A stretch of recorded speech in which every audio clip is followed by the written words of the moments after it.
Asseyez-vous, je vous en prie.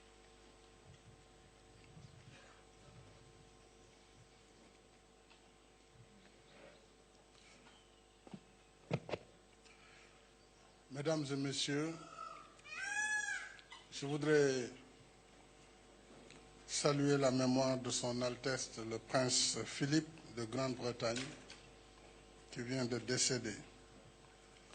Je présente mes condoléances émues à Sa Majesté la Reine Elisabeth II ainsi qu'au peuple britannique. Paix à son âme. Je viens de m'entretenir avec mon hôte, Son Excellence M.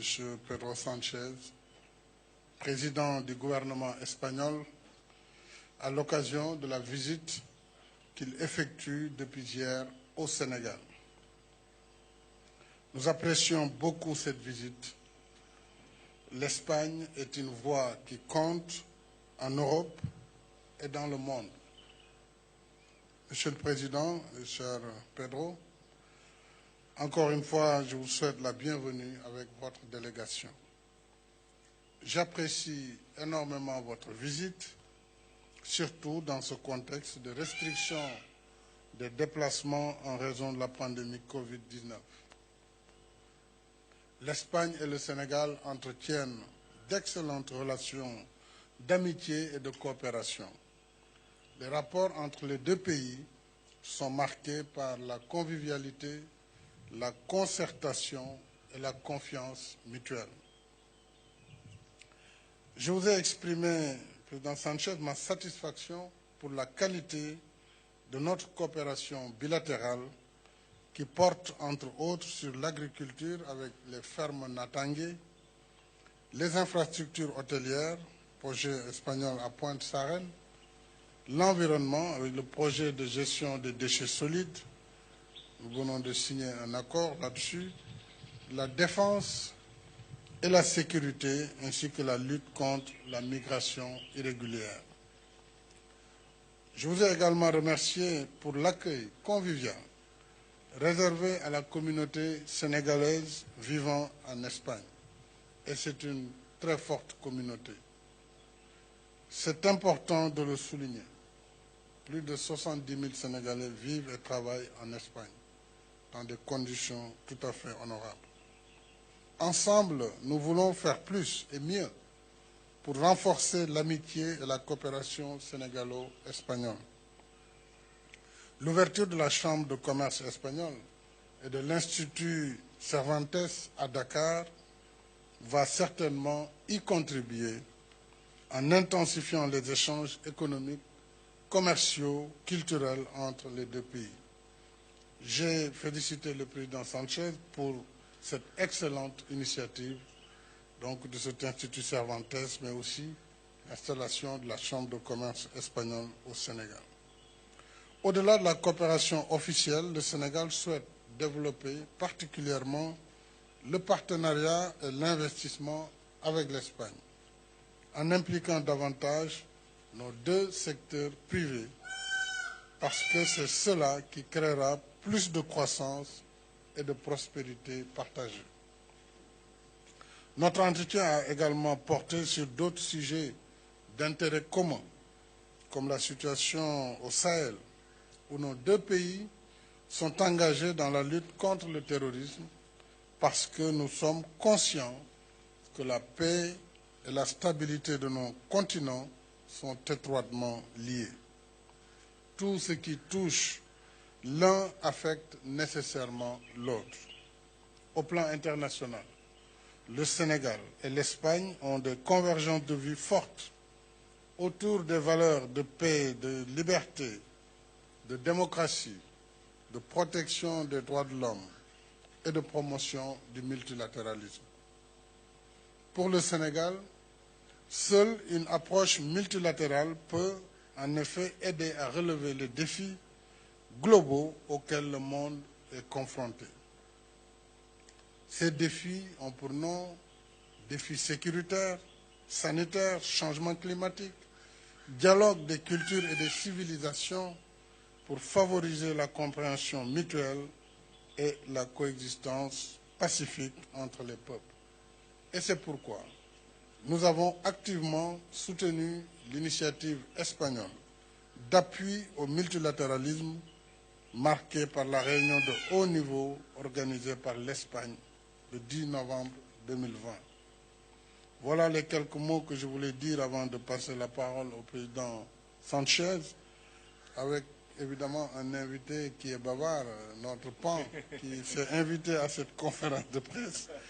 Et je sais que le Premier ministre, le président du gouvernement, certainement est pressé d'aller sur le classico entre le Barça et le Real de Madrid.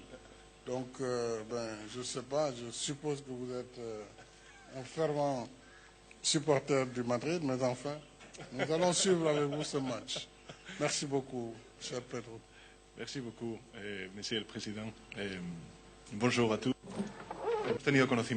Nous avons appris pendant notre visite au Sénégal, comme l'a dit le président Macky Sall, le décès du prince Philippe d'Édimbourg. Vous savez que Leur Majesté le roi et la reine d'Espagne ont déjà transmis leurs condoléances à la reine d'Angleterre et au peuple britannique. Le gouvernement espagnol présente également ses condoléances à la reine Elisabeth II et bien entendu à la famille royale et au peuple et au gouvernement britannique. Je tiens à remercier le président Sall de m'avoir invité à lui rendre visite au Sénégal, un pays prioritaire dans le cadre du plan Afrique et du plan Focus Afrique 2023. Nos relations sont très étroites.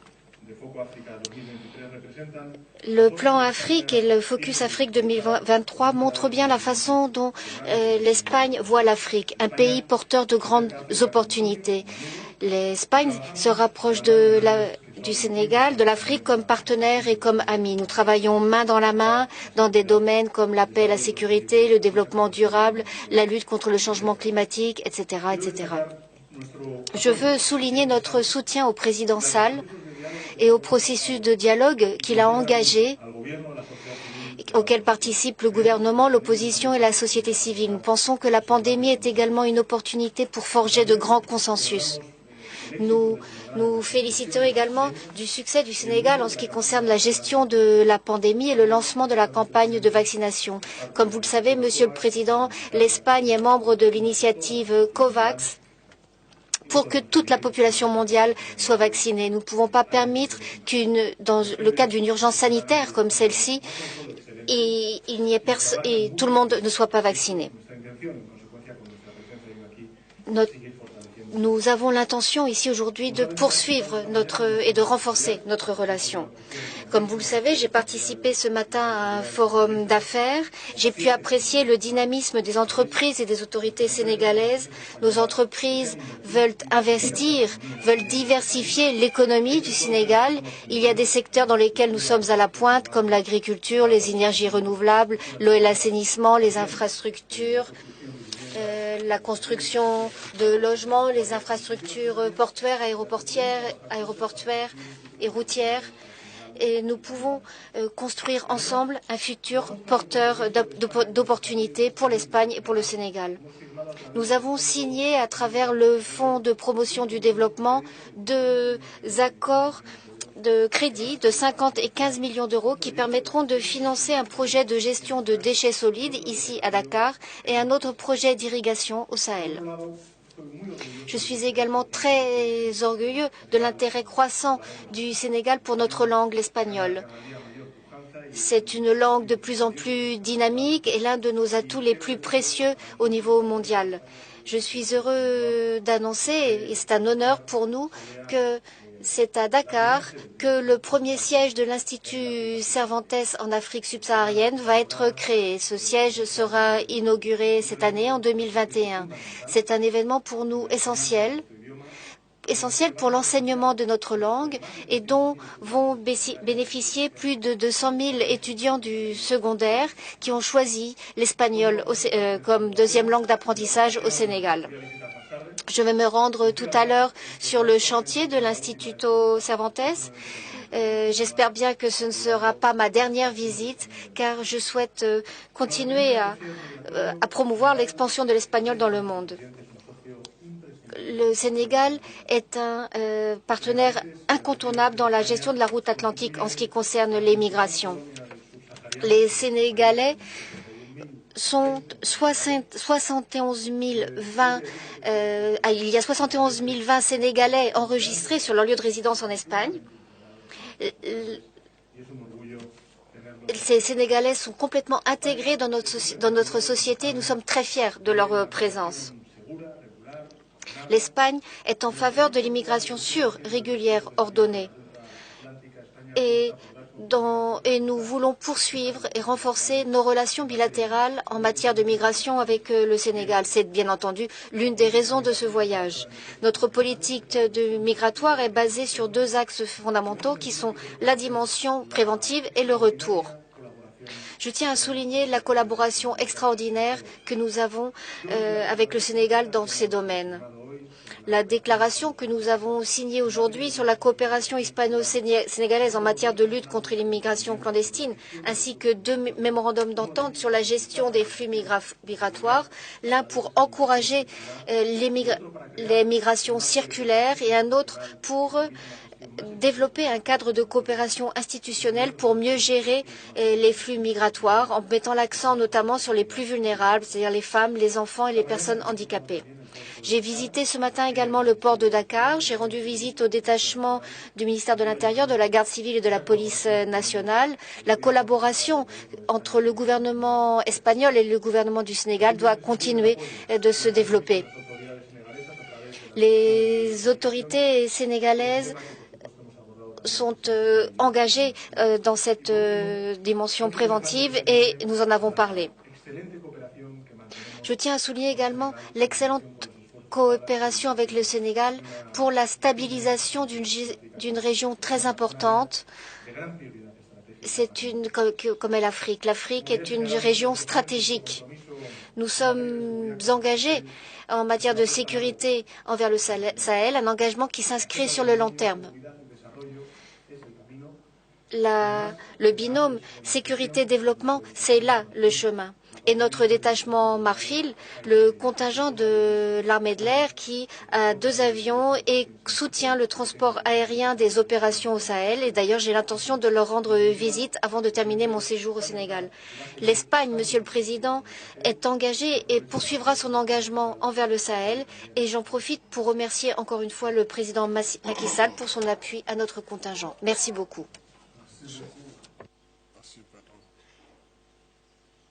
Mesdames, Messieurs les journalistes, la parole est à vous.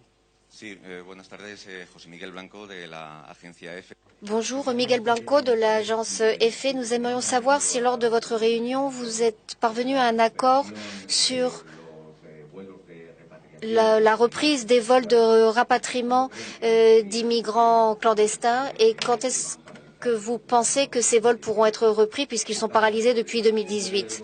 Quant au président du gouvernement, en ce qui concerne la pandémie, j'aimerais savoir sur quelles données vous vous basez pour vous douter des chiffres apportés par la présidente de la Communauté de Madrid. Et que pensez-vous de la réponse apportée par la présidente Ayuso qui dit que les voleurs pensent que tout le monde sont des voleurs? Si vous êtes d'accord, Président, je vais répondre d'abord à la deuxième question. Et ensuite, nous parlerons des politiques de retour. C'est un élément essentiel, effectivement, de la lutte contre la migration. Nous avons signé aujourd'hui un mémorandum d'entente pour encourager l'immigration circulaire. L'Espagne veut impulser, ordonner les flux migratoires en suivant des canaux légaux. Et je pense que cette expérience de la migration circulaire peut jouer un rôle important, peut être un tournant en matière de coopération en ce qui concerne les migrations. Avec le président Sall, nous avons parlé du fait qu'il était important de transmettre un message clair aux mafias, je l'ai déjà dit, mais quand nous parlons de ces personnes qui arrivent, bien souvent, nous oublions des personnes qui meurent en mer, qui n'arrivent pas à nos côtes parce qu'elles meurent en mer. Il faut donc envoyer un message très clair pour lutter contre le trafic d'êtres humains et l'immigration clandestine. Nous devons donc donner l'opportunité à ce qu'il y ait une migration régulière qui pourra être bénéfique pour nos deux pays. Concernant votre deuxième question, nous parlons de quelque chose de très sérieux, de très grave. Les chiffres parlent plus que les mots. Il y a à Madrid une incidence cumulée de plus de 315 000 cas. 315 cas contre 74,52. Quand une région, et les Espagnols doivent le savoir, quand une région est au-dessus des 250 cas sur 14 jours, c'est une situation de risque élevé. C'est ce que disent les autorités sanitaires. Au-delà de 250, c'est une situation de risque élevé. Or, à Madrid, je disais 315 cas en incidence cumulée. Quand on voit les lits, il y a un pourcentage plus élevé à Madrid de lits occupés que dans les autres régions. Le risque est donc très élevé. J'insiste, c'est un risque très élevé qu'il y a à Madrid. Et les taux de cas positifs est de 9,93 contre 7%, la moyenne nationale. Donc, une personne sur 4 de celles qui ont décédé la semaine dernière étaient des gens de la communauté de Madrid. Donc, ce que je demande, c'est simplement de la responsabilité. Je demande d'être sérieux. Les chiffres parlent beaucoup plus que les mots. Il faut être sérieux, il faut être responsable et travailler pour réduire, inverser la courbe des contagions. Merci. Alors, en ce qui me concerne, je voudrais dire que nous avons naturellement parlé des vols retour. Et avant d'aller plus loin, il importe de souligner l'importance de la communauté sénégalaise qui vit en Espagne et qui travaille dans des conditions décentes. Et notre action, c'est de consolider cela et d'organiser les départs futurs dans le cadre d'une convention qui vient d'être signée et qu'on appelle une migration circulaire. Autrement, nous pouvons organiser des départs saisonniers, puisque l'Espagne a des besoins d'emploi, de main-d'œuvre, et cette main-d'œuvre peut être organisée. J'ai déjà mis en place une task force autour du ministre de l'Intérieur et qui comprend le ministre de la Jeunesse en particulier, le ministère également des Affaires étrangères, le ministère de l'Agriculture, pour sélectionner sur la base du cahier des charges des jeunes qui sont volontaires et candidats pour aller pour une période. Après la saison, ils reviennent. Nous allons voir comment, à leur retour, leur donner également des perspectives afin qu'ils aient un travail à temps plein. Nous, la solution pour l'Afrique, ce n'est pas de voir nos enfants mourir au fond de l'océan. Ce n'est pas une politique que nous pouvons soutenir. Notre politique, c'est de donner des perspectives. Et vous avez vu que j'ai engagé le gouvernement et je vais déjà ce 22 avril travailler pour un conseil présidentiel qui va décliner les offres d'emploi nouveaux, plus de 65 000 que nous allons créer immédiatement, ainsi que la promotion de l'entrepreneuriat des jeunes en particulier, la formation professionnelle et la coopération. C'est comme ça que nous pouvons régler le problème aussi de la migration. Mais ce n'est pas de laisser simplement des bandes organisées qui exploitent vraiment ces jeunes et qui les laissent mourir au fond de l'océan. Donc oui, nous travaillons en toute responsabilité avec le gouvernement espagnol pour, même ceux qui doivent rentrer, ils seront prioritaires sur toutes les offres d'emploi, sur la formation professionnelle et sur les perspectives en matière d'entrepreneuriat.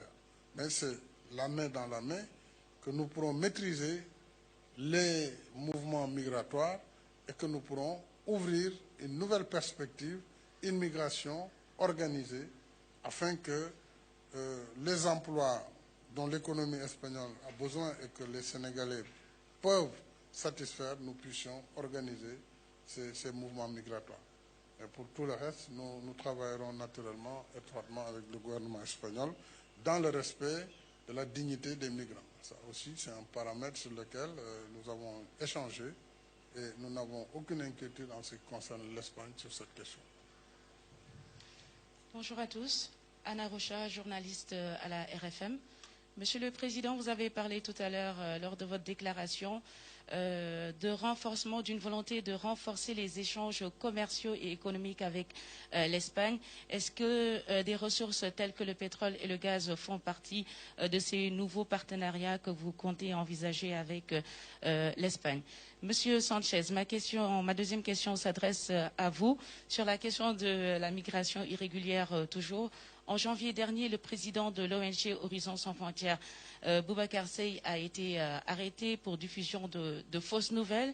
Il demandait une reddition des comptes en ce qui concerne l'argent que l'Union européenne a donné, des centaines de millions, pour gérer cette migration irrégulière. Est-ce que l'Union européenne a cherché à savoir ce qu'il en était de la gestion de ces fonds? Merci beaucoup. Alors, je voudrais, Madame, vous préciser qu'il n'y a aucun crédit que l'Union européenne a mis à la disposition du Sénégal sur la migration.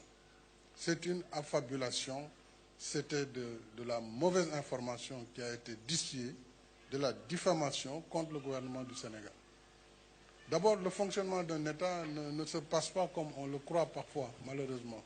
Croyez-vous que l'Union européenne va mettre des centaines de millions d'euros à la disposition du gouvernement du Sénégal qui va dissimuler ça et qui va détourner ses ressources? C'est totalement irresponsable de raisonner comme ça. M. Seye est sorti, il a été interpellé, c'est un citoyen, d'ailleurs moi, qui m'a écrit par la suite. Je pense qu'il a été trompé de bonne foi. Il ne faut pas croire qu'il y a de l'argent comme ça, des milliards qu'on donne à des gouvernements qui seraient des gouvernements corrompus. Encore une fois, nous devons nous respecter nous-mêmes si nous voulons que les autres nous respectent. On ne peut pas tenir ce type de discours devant une république et devant un gouvernement. Donc ça n'existe pas. Ça n'existe pas et il faut qu'on arrête cette manière de parler de soi-même, de son pays et de son gouvernement. Alors, en ce qui concerne maintenant les accords sur les échanges commerciaux, oui, le Sénégal sera un pays producteur de pétrole et de gaz à partir de 2023. Nous aurons naturellement du gaz liquéfié, ce qu'on appelle le LNG. Si l'Espagne est un client, comme déjà c'est le cas vis-à-vis d'autres sources, ben le Sénégal pourra contribuer. Mais vous savez, c'est un marché qui est organisé. Et il y a des multinationales qui sont celles qui font le trading. Donc c'est un marché vraiment tout à fait organisé. Mais nos produits pourront éventuellement alimenter le marché espagnol ou européen ou asiatique. Donc ça, c'est une question de commerce international.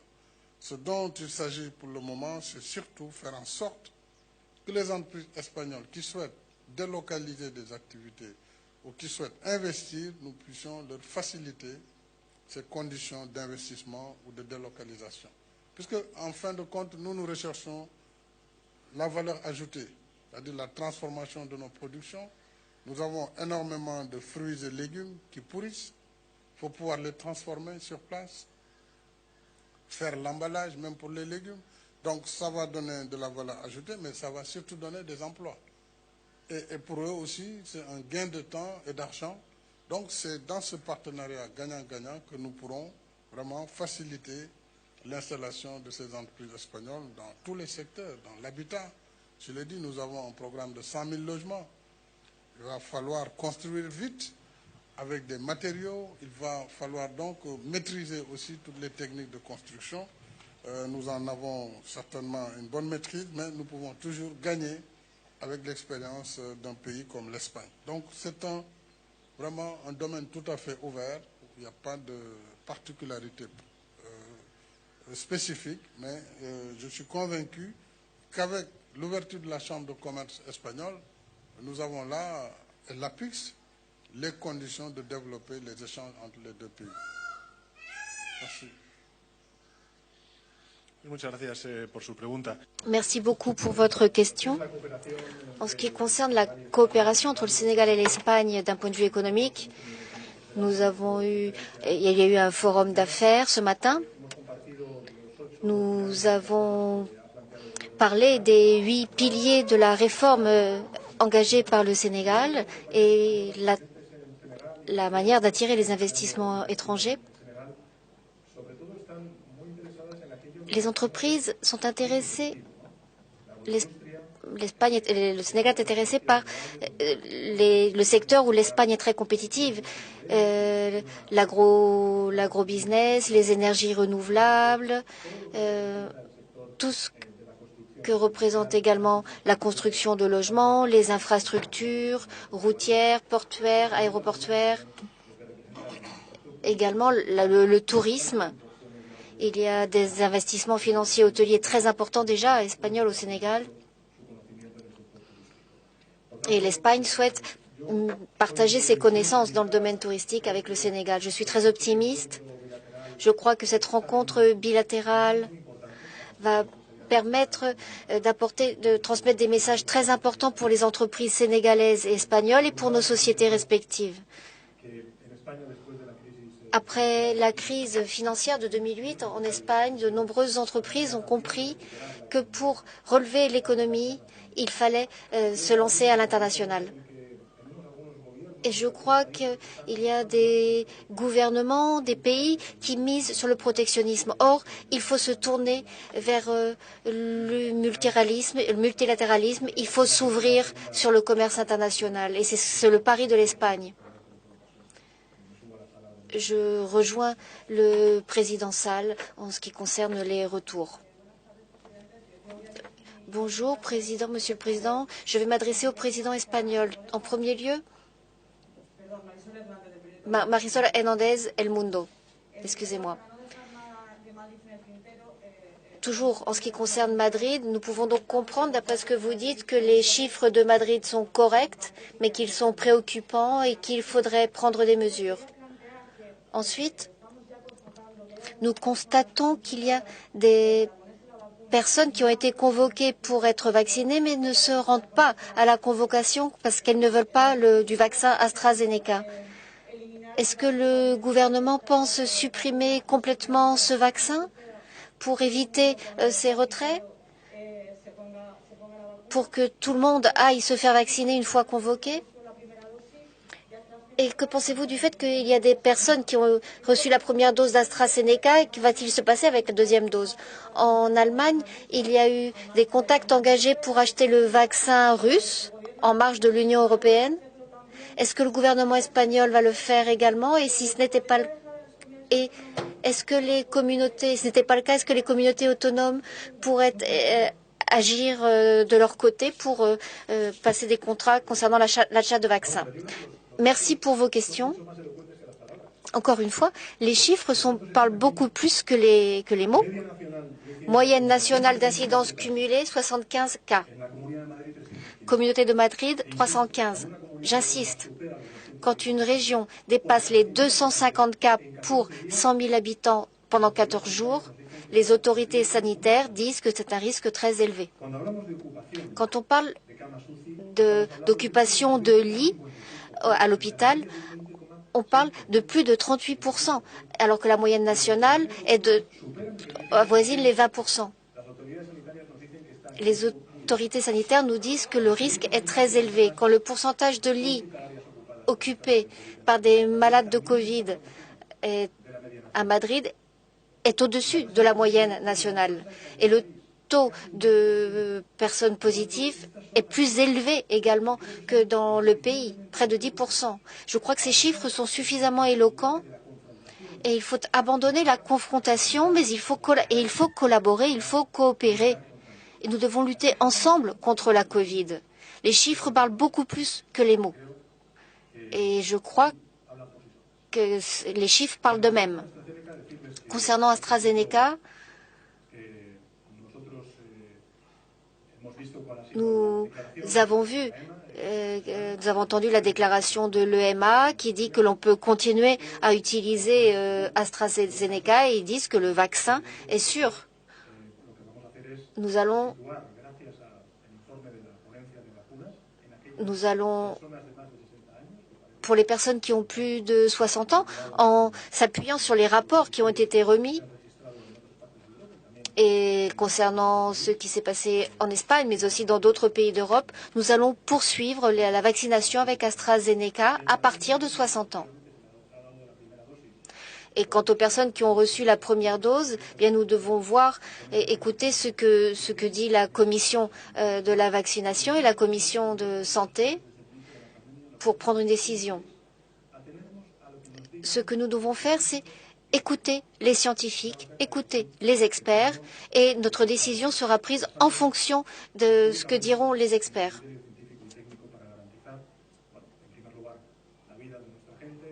Il faut avant tout protéger la vie de nos habitants, préserver la santé publique de notre pays. C'est ça notre objectif. Vous avez parlé de l'Allemagne. L'Allemagne qui a passé des contrats pour le vaccin russe. Il n'y a aucun pays qui s'oppose au vaccin Sputnik. Mais l'Union européenne a dit que les vaccins que nous allons fournir à nos citoyens en Europe doivent être homologués par l'Agence européenne du médicament. Et si Sputnik est homologué par l'EMA, et bien entendu, nous pourrons inclure ce vaccin dans le portefeuille des vaccins qui vont être administrés en Europe. Mais il faut que ce vaccin soit homologué, ce n'a pas encore été le cas.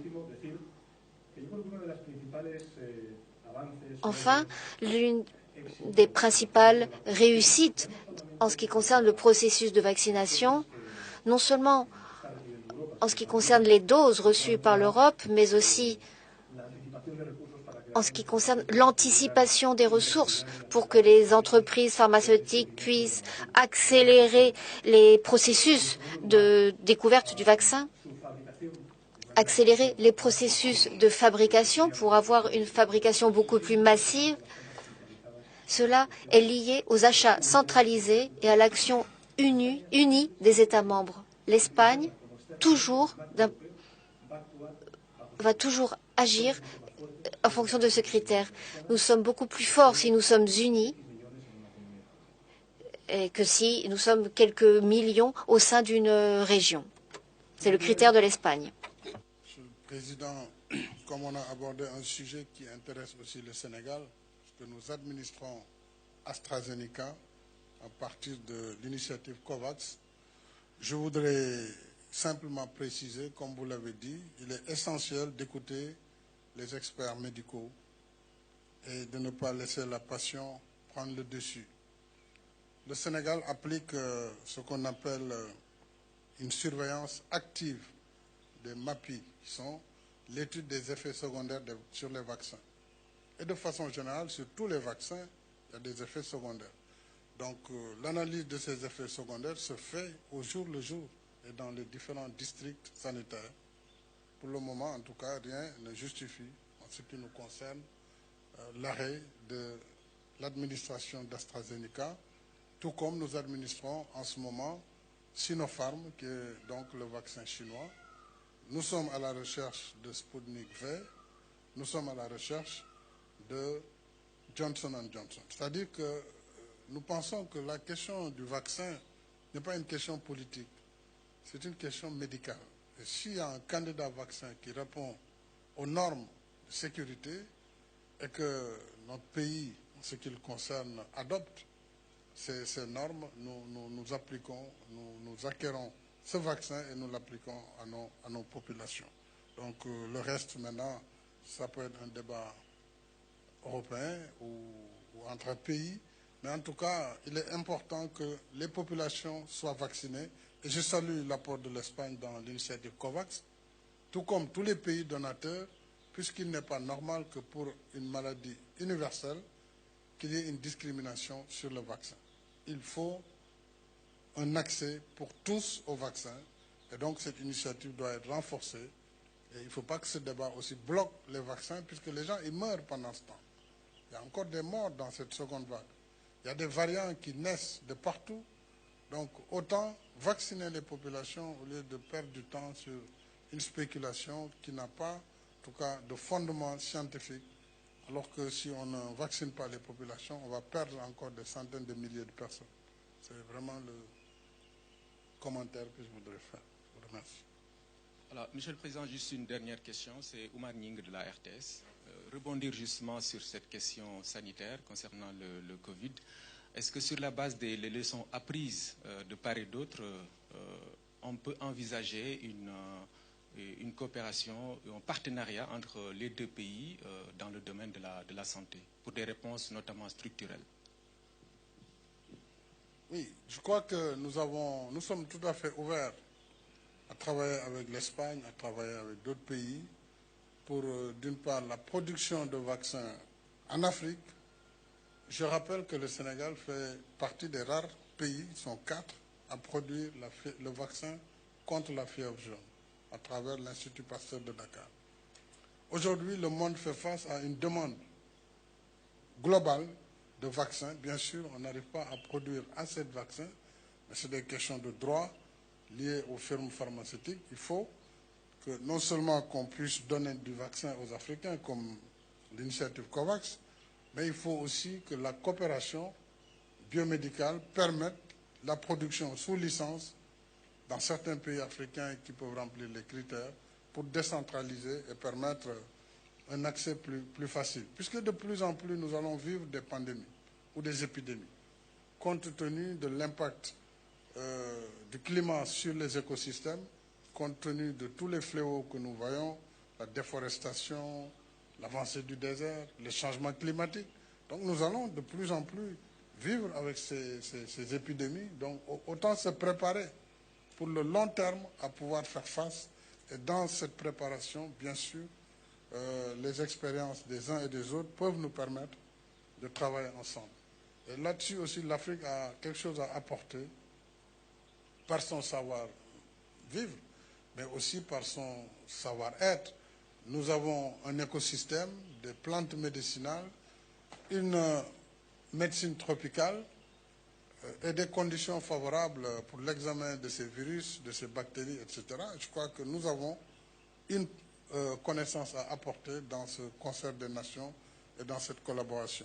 Je crois que nous sommes tout à fait disposés à travailler avec l'Espagne dans cette direction. Si, effectivement, je souscris ce qu'a dit le président Sall. Je crois qu'une des grandes leçons que nous a appris cette pandémie, c'est qu'il faut renforcer nos systèmes de recherche scientifique, nos systèmes de santé. Et toute coopération en ce domaine, que ce soit au niveau bilatéral ou au sein de l'Union européenne, bien entendu, sera appuyée et soutenue par l'Espagne. Muchísimas gracias a todos.